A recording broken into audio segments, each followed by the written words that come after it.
Det sprog, der anvendes i Cleverread, kan ændres. Det gøres ved at lukke programmet. Derefter åbner man Computer. Her skal man finde C-drevet, og under Programmer finder man mappen Claro Software. Her findes en mappe, der hedder Cleverread Pro, og i denne mappe findes en fil, der hedder language.exe. Man dobbeltklikker på denne fil, og i menuen kan man nu vælge, hvilket sprog Cleverread skal anvende.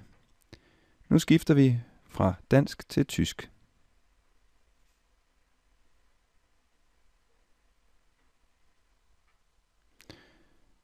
Når vi åbner programmet igen, kan vi nu se, at det tyske sprog er anvendt.